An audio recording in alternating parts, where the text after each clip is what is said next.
All right, anyway, good morning, everyone. It's good to have you all here this morning. If you notice there may be a slight less amount of chairs this morning, the reason for that is because we took a lot of the auditorium chairs to actually put in the auditorium. Because we had so many people last week, we've added a row, both to the two center sections and one to the right section, so that way we can fit more people. So now we got 192 chairs, and so hopefully we can fit as many people. So we got a good amount of chairs. So that'll be good morning, Rachel. Before we begin, I got some. Let's do a little bit of announcements here. So first off, very good news for all of you who have been coming to class so far, who maybe missed some lessons, and you're like, Dakota, you keep telling us you're going to get this stuff uploaded, so that way you can watch them online, but we've been waiting on that and you haven't been able to do it. Well, guess what? You did it. It has been done. It only took a whole lot of work, but we were able to get those up. So if you go to our Upstate Church of Christ YouTube page, you will be able, there is a set playlist that is called Foundations Class. And if you go to that Foundations Class playlist, you can see all the classes that I recorded that were not corrupted in some way, shape, or form that I couldn't upload. There are a couple that got skipped, like the very first two classes for some reason. I just lost that material. Don't know where that is. It's a little unfortunate. But we still have the third lesson in our first class, because our first class had like 3 or 4 different lessons in it. And we still have some of those. And most of the classes are there. There's only about 3 or 4 that got missed. Shar, did you have a question?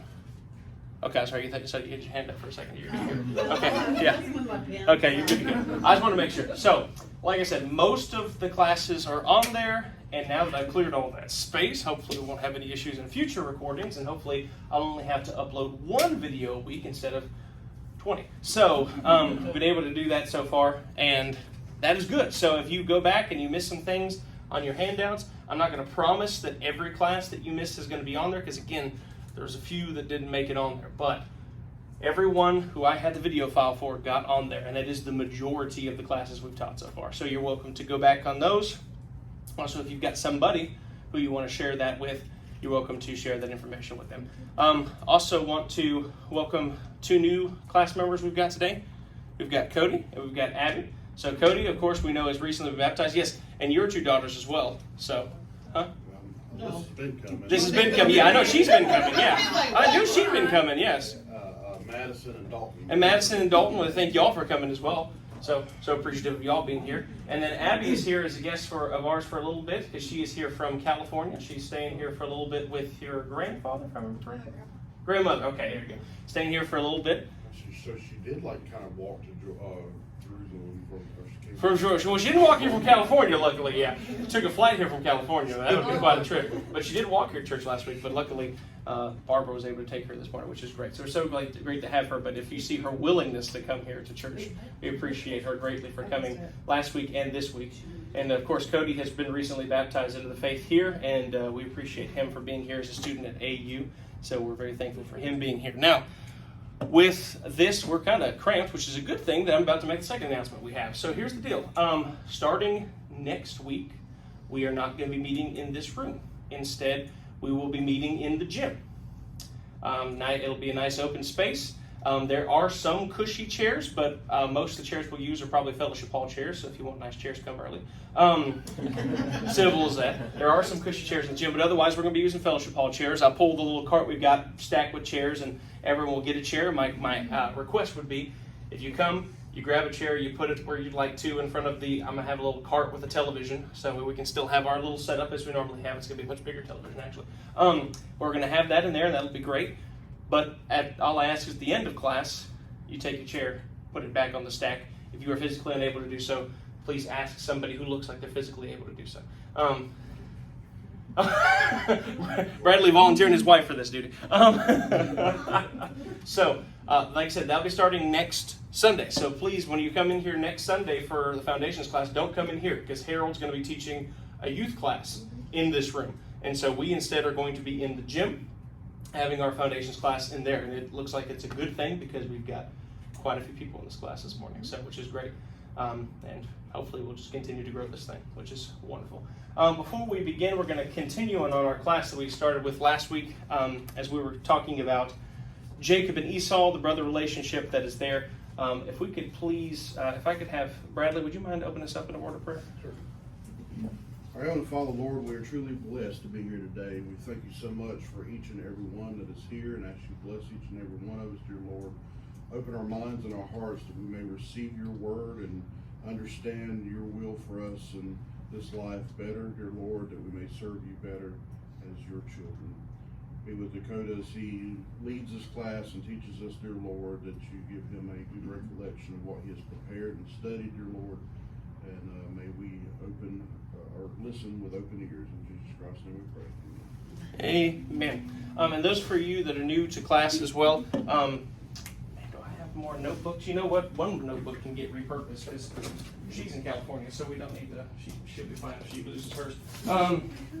So if we can go ahead, yeah. If you can give me class 7, there's one over there, and then a class 8. So we've been talking about we're doing the whole idea of this class is supposed to be that it is the foundational stories of the Bible, things that are kind of the foundational material and things that kind of get built upon throughout the entire Bible. And it's stuff that I hope that if you are unfamiliar with the information, it can be something that you learn, or if it's something that you know well, you can kind of review it. But more than that, I hope to bring out new information that maybe we've never seen before in your studies, because a lot of times I've found that classes can be a bit repetitive. It's the same information again and again that always gets taught. And that's not necessarily a bad thing when it's good stuff. You want to go ahead and bring it up, that's fine. There's a lot of good things with that, but I hope to be able to bring out some new information. And I think everyone who's been in the class for most of our classes so far would say, I think we've covered some new territory, more than just the old stuff. So within the stories you're very familiar with. So we have been talking about everything from the fall to the flood to the Tower of Babel. We've talked about Abraham. We took an extensive look at Abraham and his story. We've looked at his son Isaac, and now we are focusing on Isaac's 2 sons. And his 2 sons, of course, are Jacob and Esau. And we talked last week about why each one was named what they were named. Why was Esau named Esau?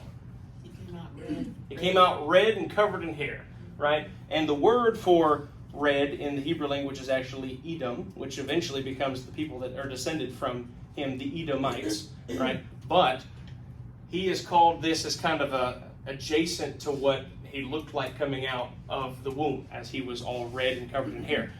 Jacob, on the other hand, was named Jacob for what reason? What did Jacob mean? Deceiver. It either meant deceiver or heel, right? Yes. So, because the deal, what, Elizabeth, what you got? I was just wondering if the meaning of the deceiver and the heel thing came after Jacob was established as a human on earth, because in the Bible it says that it meant heel. Mm-hmm. It doesn't say that it could have intended to be deceiver. Did that definition of deceiver come after years in Jacob's, what's the word I'm looking for, his reputation? Mm-hmm. Thank you. I don't believe so. I think that was already kind of an established idiom within people who spoke that language at that time. I could be wrong on that front, but I believe it already kind of had that double meaning. The word Jacob already had that double meaning. We talked last week about how there's a lot of words that have double meanings. For example, if I said the word snake to you, I could either mean an actual physical reptile, right? Or I could be saying that somebody is a snake, snake-like, meaning that they are kind of duplicitous and sneaky and all those sorts of things, right? And the same way that this word kind of meant this, where it's the heel, the term meant heel, and the reason why he was named heel is, of course, because of what reason? Grabbed his brother's heel. Well, as he was coming, so they were twins. They came out of the womb, and Jacob was holding Esau's physical heel. And so that's why he gets the name. But we find out later also that the name heel also has that double meaning of deceiver, which is going to be important in his life because he's going to be kind of a duplicitous person. He's going to deceive people at different times. And that's going to be important to his story. And it's actually funny because nowadays, I know it's a term that's mostly used in like wrestling, but there's a term for heel. Like a wrestling heel is somebody who is like purposefully the bad guy. I'm not wrestling person, but I've heard that term before. So there's people make a heel turn, is where they're like a good guy and they turn into like an enemy. So it still has meanings to this day, kind of interesting. But we see them grow up, and of course there is favoritism that happens within the family. So we've got Isaac and Rebekah, the two parents, and then we've got Jacob and Esau. Isaac, the father, favors which of the two sons? Esau.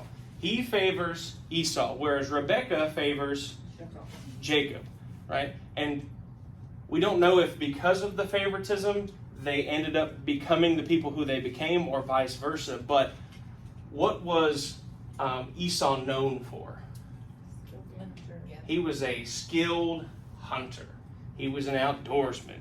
He was a big, burly, hairy, outdoors hunter guy. Whereas Jacob, the text said he was a tent dweller, right? He was a stay-at-home mama's boy, and he helped her around the house and such things. And so I wonder if it's because of the favoritism of the parents that they developed into who they became, or if it was vice versa. But I tend to think it was because Isaac favored Esau that Esau became the manly man, and then Jacob became the tent dweller. It's kind of interesting. But anyway, we see the beginning of favoritism that's going to continue to have its tentacles in our story for the next few generations, and it's going to be very important. So, Esau is the favorite of Isaac the father. He not only is the favorite, but he is also technically, because he came out of the womb a few seconds earlier, he is also given what rights?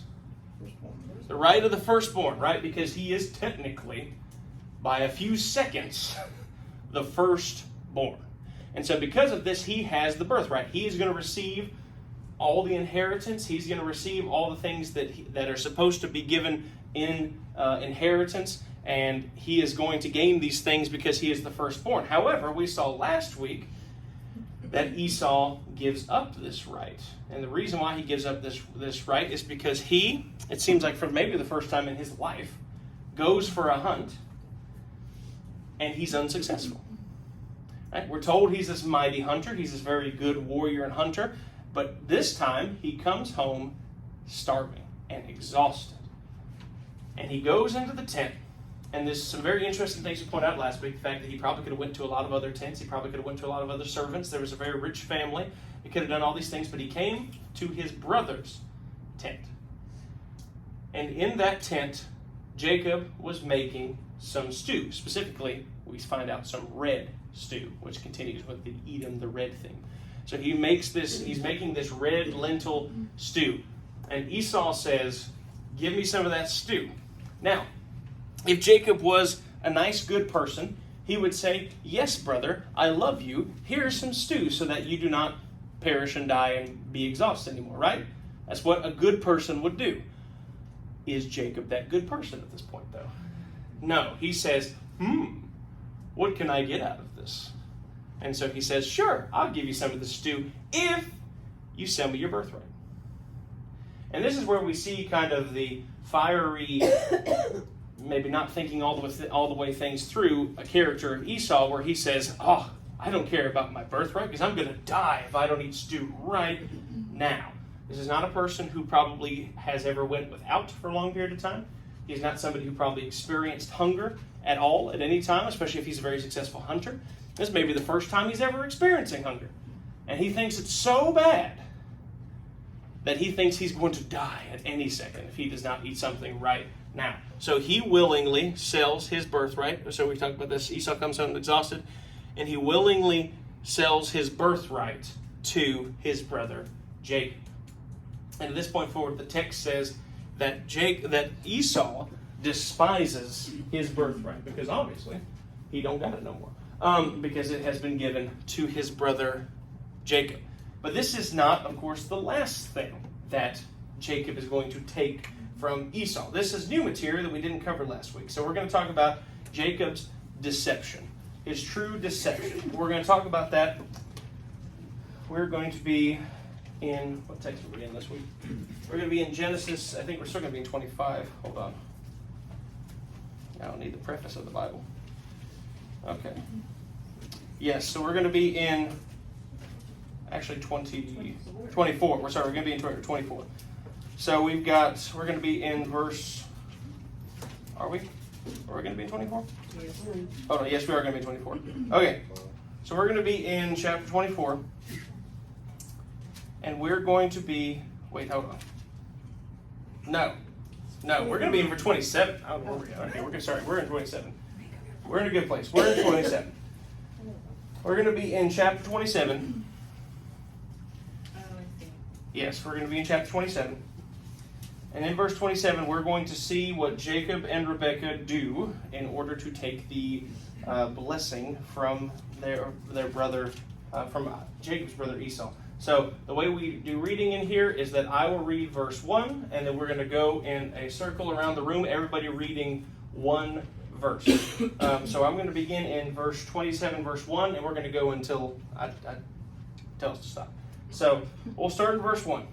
When Isaac was, this is chapter 27, verse 1. When Isaac was old and his eyes were dim so that he could not see, he called Esau, his older son, and said to him, "My son." And he answered, "Here I am." He said, "Behold, I am old. I do not know the day of my death.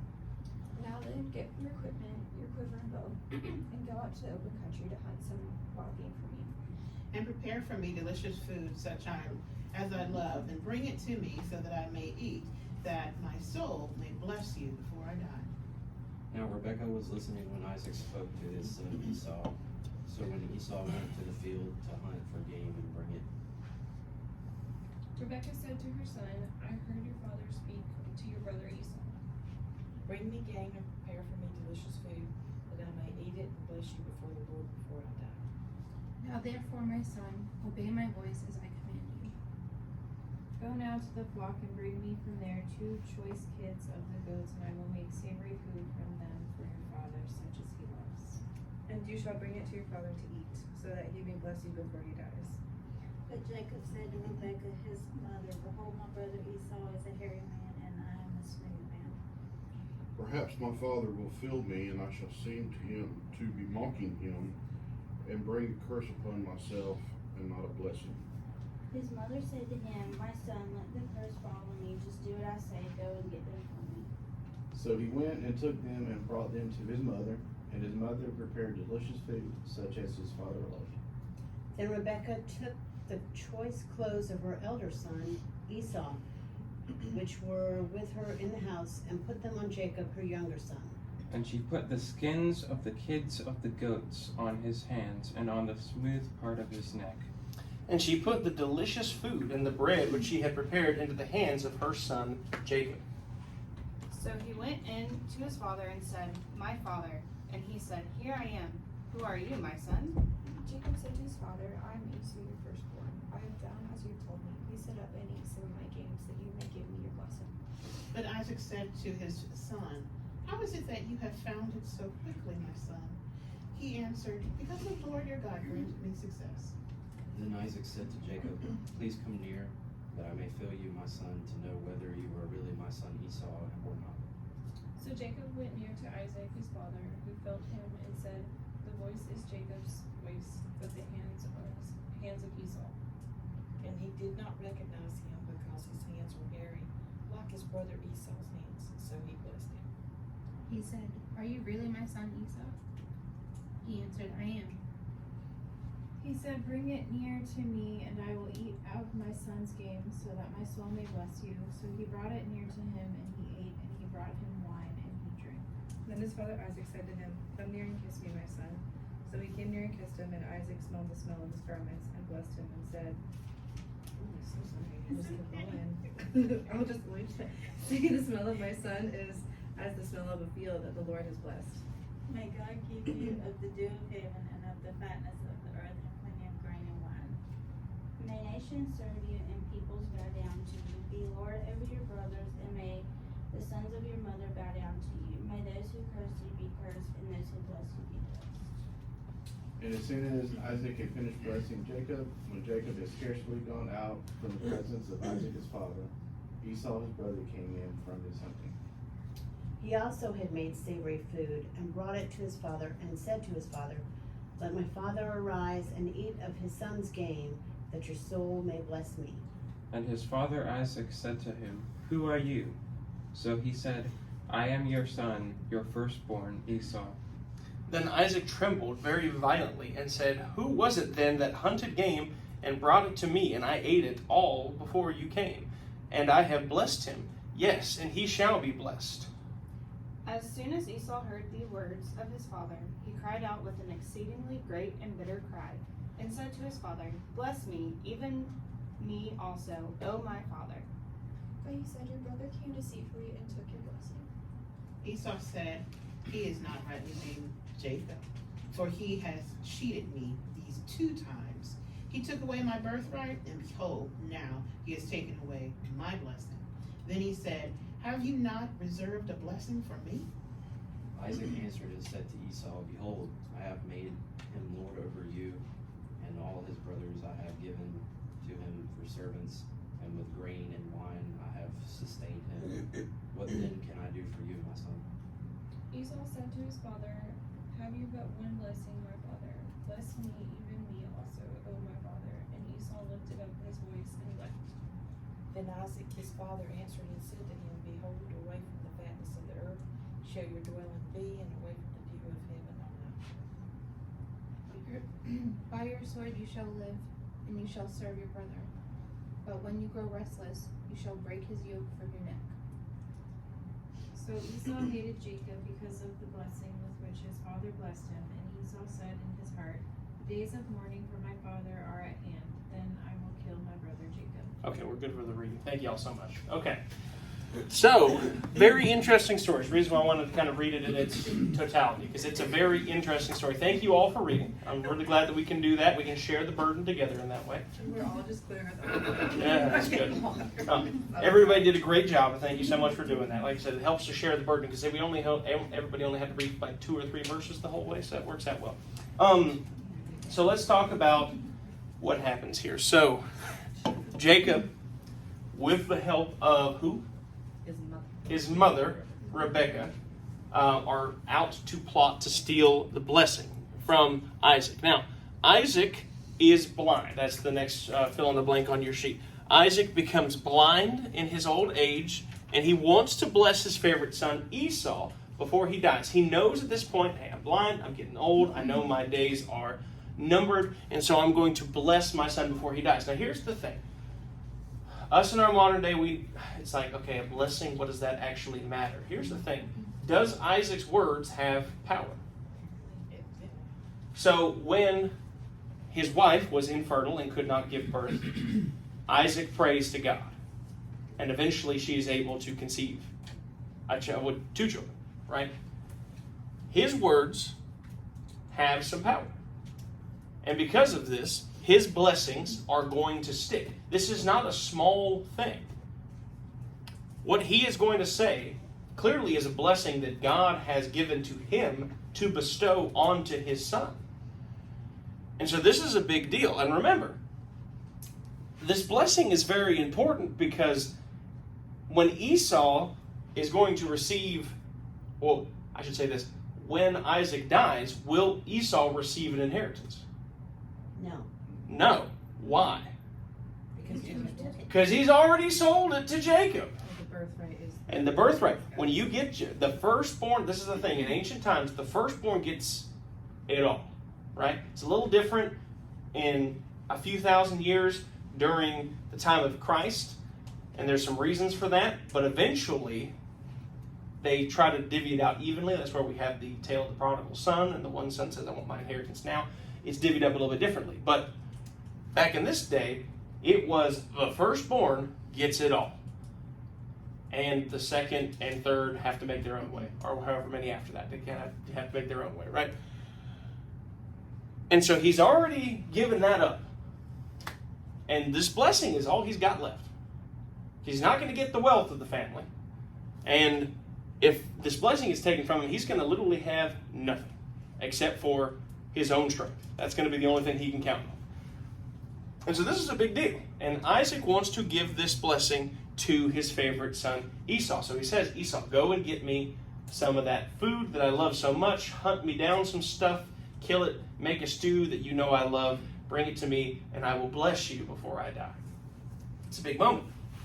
But Rebecca overhears their conversation and says, ooh, he's going to be out for a while hunting. I've got a plan. Now, Jacob is initially hesitant because Jacob says, well, what if he figures out that I am lying to him, and instead of blessing me, he curses me? Because again, does Isaac's words have power? If Isaac curses Jacob, will he be cursed? He will be cursed. And so Jacob's initially hesitant. Rebecca says, hey, listen, I'll take the curse on myself if I got to. We're going to get this for you. Crazy. The favoritism, again, that's at play. But Rebecca says, I got a plan. We're going to get some of your brother's best clothes. Going to put them on you. That way you can smell like him. And apparently Esau is so hairy. So hairy. Can you imagine? Like, I'm starting to grow back hairs and it's bothering me, right? It's really bothering me. Imagine being this hairy, though. To the point where, that's right, it's going to be on YouTube. Listen, I don't hide things. Imagine being so hairy to the point where you can accurately deceive somebody by your hairiness by using animal fur. Yeah. That's the level of hairy Esau is. And by the way, also imagine being that hairy living in the Middle East. That's horrible. That's so terrible. Anyway, he spends all day hunting too. That man must smell bad. That's probably why his clothes smell the way they do, because they're just so strong of a musk. I don't know. That's where the werewolf tales came from. I don't know. Yeah, he's something. I don't know. It's horrible. He is so hairy. But they go ahead. I do have a question. Yes. So do you think that either Isaac or Rebecca ever knew that Jacob had, Esau had sold his birthright? Oh, they know this at this point. Yeah. Yeah. Wait, are you saying you don't think they know at this point? Because, for him to get both, the blessing and the birthright. Yeah. There's going to be, later we're going to find out that at least Isaac knew. Because Isaac's going to tell, and that's for next week's class, but Isaac is going to literally tell Jacob, you best skedaddle. Because you've taken both the birthright from your brother and the blessing now. And he's going to kill you. So you best skedaddle. He So, still cares. huh? He still cares. Yeah. Well, he's going to be his blessed son at this point. So, that is the way that it works. But yeah, as he said, yeah, you best get out of here. At least he cares about his son not to get killed by the other son, I guess. But anyway, so later on we're going to see that. So I do believe that they know. Now, I guess they could keep that secret, but it would be kind of a strange thing to keep secret, I guess, because I don't know. But I think that they know at this point. I think they're aware. But I just think Rebecca's trying to get everything for their son. I think that's just what it is, because there's that much favoritism in this household. So it is very sad. And again, this is why favoritism shouldn't exist in this way. But anyway, so Rebecca hatches this plan with Jacob to deceive Isaac. And so they trick Isaac. They dress him like Esau, put the goat skins on and make him feel real hairy. They go in. Now here's the thing. He didn't use a fake voice. He probably should have, because as soon as he's like, Father, I'm here with the stew, and he's like, that's an effeminate voice. I know better than that. That's not Esau. You sound like Jacob. And he's like, oh, I've got a cold, Father. That's actually me, Esau. And see, I'm hairy. Touch me. And then he felt the hair and everything else. That's a bad thing. So we see this goat skin. We see the deception. It ends up working.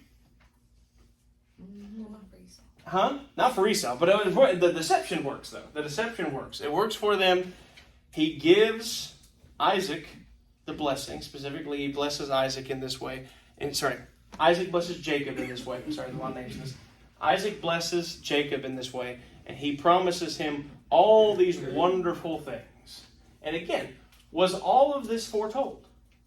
Yes. Remember what we talked about at the beginning of last week, when Rebecca was pregnant and she had these birthing pains because she had, as the text said, two nations within her fighting. This was all predicted from the beginning, that they were going to have this conflict and that the younger would eventually be over the older. Go ahead. Is that why she was so,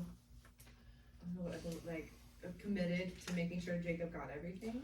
But then Isaac, you would think, would be like, yeah, the Lord said the younger would bless the older, but he's like, nah, I got a favorite. Again, well, I think that's... My words are so powerful. I think that's the thing, is Is it the fact that Rebecca is trying to fulfill what has been said, or is it just this is predicted because inevitably she is going to have a favorite and he's going to have a favorite and she's going to want everything for her favorite? That's a good question. We don't actually know. Because, again, it has been foretold, the word of the Lord came to Rebecca and said, the older is going to serve the younger. This is going to happen. So is she trying with all her might to fulfill this? I don't know.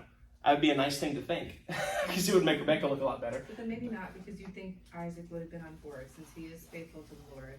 Oh, that's what God said. Well, let's make sure that they have a loving relationship. Correct. And that they're built up to know that Jacob will one day rule over him. But again, I wonder if when we're talking about what people don't know, would Isaac know about what the word of the Lord said? And I know that was brought up last week. That's a good question.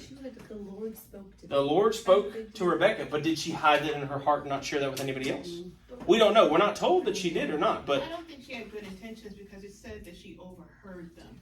So you are the She was wife. sneaky. Usually people who are married are, especially if you have an elderly husband and he's blind, you're at his side. But no, she overheard. She overheard So it. she was skulking somewhere. yeah. So you think her personality has always been Yeah, and it's sneaky. Well, and I bet you what happened. I bet you what happened is this. I bet you this is what happened. She was probably at his side, and he went, she's got a favorite, and it's Jacob. I need to send her out before I bring Esau in. So he probably said, please leave my presence for now, and then bring Esau. I know, I'm gonna ask bring Esau, in. and, It'd be interesting. We need to ask these questions when we're in heaven. It's when interesting. we get to heaven, It's it's like, interesting. what really would happen? Yeah, but I bet you that is what happened though. I feel pretty confident that is probably what happened. The deception runs in Rebecca's family because her brother deceives too. Well, eventually that ends up happening as well. That spoiler alert. That's next week. Yeah. That is next week. Yeah, That is that's next right. week. But yes, her brother is going to be the one that deceives Jacob. What goes around comes around. We'll talk about that next the week. one with the Laban with the $2. with the Leah and the Yeah. Yes. Yeah. Yes. Yeah. We're gonna get that. We're gonna get that next week. We're gonna get to that The next week. Bible is so dramatic. It is. There's a lot of very interesting stories with this. So like I said, we're going to get into that a little bit next week. But yes, so again, there's a lot of things to kind of get from the story. Number one is this: So excited. don't have favorites. That's a Don't, lesson. if you got kids, don't have favorites because we see what happens, right? Don't raise your kids separately in different ways like this, and don't have favorites because if you do, bad things can happen very quickly, right? Especially when it's this overt, like it's really bad in that way. And number two is, I would say, eventually Jacob's going to get what's coming to him. Yeah. Right now he's kind of going to be blessed, but he's eventually going to get what's coming to him. I understand that, again, there's things that are, as we always talk about, and I'm going to continue to mention it because it's very important. There are things that are described in the Bible, and there are things that are prescribed in the Bible. Things that we should do, there's things that we shouldn't do that are described, but there are things that we should do that are specifically said, do this. When we see the example of these important people, we saw the example of Adam and Eve, we saw the example of Noah, we saw the example of Abraham, we saw the example of Isaac, we saw the example of Jacob. These are very important people who we are going to see in heaven. But these are also people who are flawed, people who made mistakes, and people who we emulate the best parts of them, and we should absolutely avoid the worst parts of them. Why are these stories so important? Just for us to know history? Or for us to be able to see the example of these people who, many of them spoke directly with God and yet still did not live faithfully at all times. I also think it's important to recognize that some people can misinterpret the intentions of what we're learning about and say, you know what, I can deceive someone as long as it's God's will. As long as it's, for the greater good, right? For the greater good, right? Yes. Be a little bit deceptive. No, Yeah. that's not what God is saying. Yeah. God winked at sin. Wink, I see you. I see you. Yeah. So, yeah. And you know, here at the end of the day, you know, we don't know all the things that God has planned for each person. We know that God had chosen Jacob to be the carrier of the blessed bloodline. Like he was going to be it. Esau was not it. And it seems like when we see the character of Esau, there was good reason for that. because Esau was not going to be able to carry the faithful line that God has brought forward, because clearly his character was not of one. The difference between the character of Jacob and the character of Esau is it seems like Jacob, his deception can be reformed. Esau's impatience, Esau's rashness, the behavior that Esau demonstrates does not seem to be a reformable behavior. And so this is why I think God ends up choosing Jacob to carry the line, even though, again, as we talk about, is he perfect? Is he blameless? Is he far from blameless? Right? He kind of is in this way. But we see the plan that God has going forward, going through Jacob. And we're going to catch up to more of Jacob's story later. And again, I think this is something else that's important, is the idea that he does these terrible things. He deceives his father. He takes from his brother. He does all these things. And immediately is he